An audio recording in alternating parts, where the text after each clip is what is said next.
Jane Eyre by Charlotte Bronte, Chapter 22. Mr. Rochester had given me but 1 week's leave of absence, yet a month elapsed before I quitted Gateshead. I wished to leave immediately after the funeral, but Georgiana entreated me to stay till she could get off to London, whither she was now at last invited by her uncle, Mr. Gibson, who had come down to direct his sister's interment and settle the family affairs. Georgiana said she dreaded being left alone with Eliza. From her she got neither sympathy in her dejection, support in her fears, nor aid in her preparations. So I bore with her feeble-minded wailings and selfish lamentations as well as I could, and did my best in sewing for her and packing her dresses. It is true that while I worked, she would idle, and I thought to myself, if you and I were destined to live always together, cousin, we would commence matters on a different footing. I should not settle tamely down into being the forbearing party. I should assign you your share of labor, and compel you to accomplish it, or else it should be left undone. I should insist also on your keeping some of those drawling, half-insincere complaints hushed in your own breast.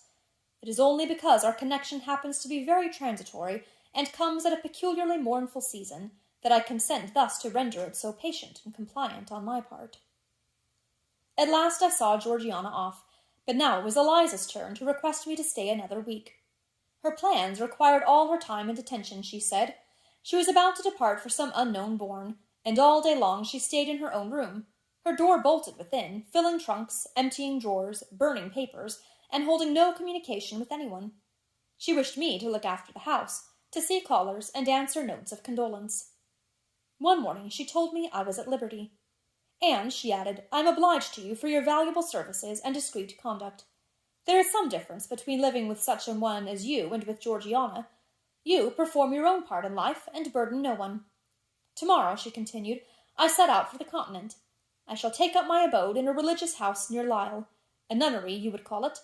There I shall be quiet and unmolested. I shall devote myself for a time to the examination of the Roman Catholic dogmas, and to a careful study of the workings of their system. If I find it to be, as I half suspect it is, the one best calculated to ensure the doing of all things decently and in order, I shall embrace the tenets of Rome, and probably take the veil. I neither expressed surprise at this resolution, nor attempted to dissuade her from it. The vocation will fit you to a hair, I thought. Much good may it do you. When we parted, she said, Good-bye, cousin Jane Eyre. I wish you well. You have some sense. I then returned, You are not without sense, cousin Eliza, but what you have, I suppose, in another year will be walled up alive in a French convent. However, it is not my business, and so it suits you. I don't much care. You are in the right, said she, and with these words we each went our separate way. As I shall not have occasion to refer either to her or her sister again, I may as well mention here that Georgiana made an advantageous match with a wealthy, worn-out man of fashion, and that Eliza actually took the veil, and is at this day superior of the convent where she passed the period of her novitiate, and which she endowed with her fortune. How people feel when they are returning home from an absence, long or short, I did not know. I had never experienced the sensation. I had known what it was to come back to Gateshead when a child after a long walk, to be scolded for looking cold or gloomy, and later what it was to come back from church to Lowood, to long for a plenteous meal and a good fire, and to be unable to get either. Neither of these returnings was very pleasant or desirable. No magnet drew me to a given point, increasing in its strength of attraction the nearer I came. The return to Thornfield was yet to be tried. My journey seemed tedious, very tedious. 50 miles one day, a night spent at an inn, 50 miles the next day. During the first 12 hours I thought of Mrs. Reed in her last moments. I saw her disfigured and discolored face, and heard her strangely altered voice. I mused on the funeral day, the coffin, the hearse, the black train of tenants and servants. Few was the number of relatives, the gaping vault, the silent church, the solemn service. Then I thought of Eliza and Georgiana. I beheld one the cynosure of a ballroom, the other the inmate of a convent cell, and I dwelt on and analyzed their separate peculiarities of person and character. The evening arrival at the great town of scattered these thoughts. Night gave them quite another turn. Lay down on my traveller's bed, I left reminiscence for anticipation. I was going back to Thornfield. But how long was I to stay there? Not long, of that I was sure. I had heard from Mrs. Fairfax in the interim of my absence. The party at the Hall was dispersed. Mr. Rochester had left for London 3 weeks ago, but he was then expected to return in a fortnight. Mrs. Fairfax surmised that he was gone to make arrangements for his wedding, as he had talked of purchasing a new carriage. She said the idea of his marrying Miss Ingram still seemed strange to her, but from what everybody said, and from what she had herself seen, she could no longer doubt that the event would shortly take place. You would be strangely incredulous if you did doubt it, was my mental comment. I don't doubt it. The question followed, where was I to go? I dreamt of Miss Ingram all the night. In a vivid morning dream I saw her closing the gates of Thornfield against me and pointing me out another road. And Mr. Rochester looked on with his arms folded, smiling sardonically as it seemed at both her and me. I had not notified to Mrs. Fairfax the exact day of my return, for I did not wish either car or carriage to meet me at Millcote. I proposed to walk the distance quietly by myself, and very quietly, after leaving my box in the ostler's care, did I slip away from the George Inn about 6 o'clock of a June evening, and take the old road to Thornfield, a road which lay chiefly through fields, and was now little frequented. It was not a bright or splendid summer evening, though fair and soft. The haymakers were at work all along the road, and the sky, though far from cloudless, was such as promised well for the future.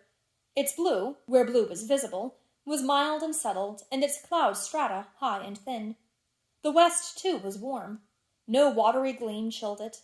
It seemed as if there was a fire lit, an altar burning behind its screen of marbled vapor, and out of apertures shone a golden redness.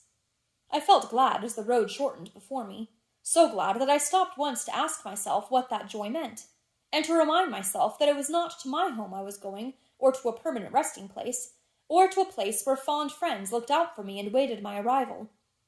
Mrs. Fairfax will smile you a calm welcome, to be sure, said I, and little Adele will clap her hands and jump to see you. But you know very well you are thinking of another than they, and that he is not thinking of you. But what is so headstrong as youth? What so blind as inexperience? These affirmed that it was pleasure enough to have the privilege of again looking on Mr. Rochester, whether he looked on me or not, and they added, hasten, hasten, be with him while you may, but a few more days or weeks at most, and you are parted from him forever. And then I strangled a new-born agony, a deformed thing which I could not persuade myself to own and rear, and ran on. They are making hay, too, in Thornfield meadows, or rather the labourers are just quitting their work, and returning home with their rakes on their shoulders now at the hour I arrive. I have but a field or two to traverse, and then I shall cross the road and reach the gates. How full the hedges are of roses! But I have no time to gather any. I want to be at the house. I passed a tall briar, shooting leafy and flowery branches across the path. I see the narrow stile with stone steps, and I see Mr. Rochester sitting there, a book and a pencil in his hand. He is writing.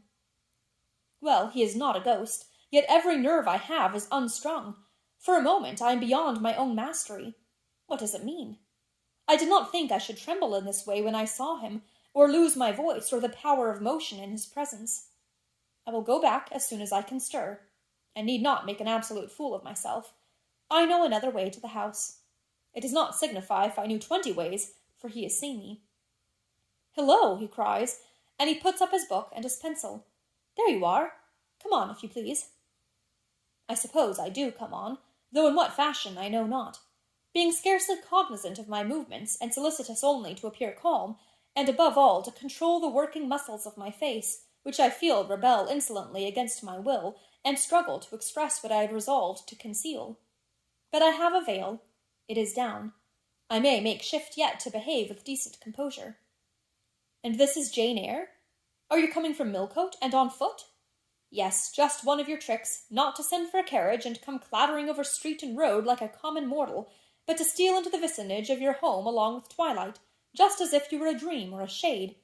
What the deuce have you done with yourself this last month? I have been with my aunt, sir, who is dead. A true Janian reply. Good angels be my guard. She comes from the other world, from the abode of people who are dead, and tells me so when she meets me alone here in the gloaming. If I dared, I'd touch you, to see if you were substance or shadow, you elf. But I'd as soon offer to take hold of a blue ignis fatuus light in a marsh. Truant, truant, he added, when he had paused an instant. Absent from me a whole month, and forgetting me quite, I'll be sworn. I knew there would be pleasure in meeting my master again, even though broken by the fear that he was so soon to cease to be my master, and by the knowledge that I was nothing to him. But there was ever in Mr. Rochester, so at least I thought, such a wealth of the power of communicating happiness, that to taste but of the crumbs he scattered to stray and stranger birds like me was to feast genially. His last words were balm. They seemed to imply that it imported something to him whether I forgot him or not, and he had spoken of Thornfield as my home. Would that it were my home. He did not leave the stile, and I hardly liked to ask to go by. I inquired soon if he had not been to London. Yes, I suppose you found that out by second sight. Mrs. Fairfax told me in a letter. And did she inform you what I went to do? Oh, yes, sir. Everybody knew your errand. You must see the carriage, Jane, and tell me if you don't think it will suit Mrs. Rochester exactly, and whether she won't look like Queen Boadicea, leaning back against those purple cushions. I wish, Jane, I were a trifle better adapted to match with her externally. Tell me now, fairy as you are, can't you give me a charm, or a philtre, or something of that sort, to make me a handsome man? It would be past the power of magic, sir.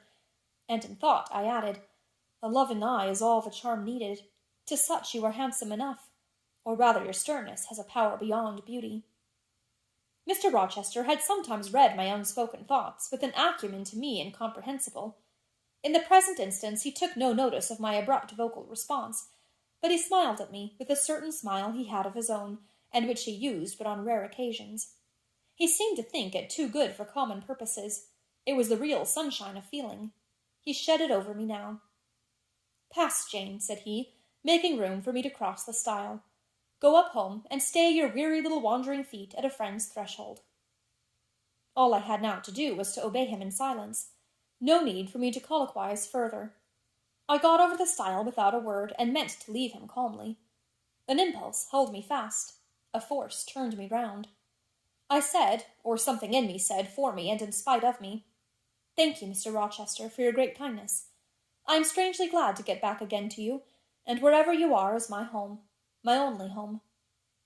I walked on so fast that even he could hardly have overtaken me had he tried. Little Adele was half wild with delight when she saw me.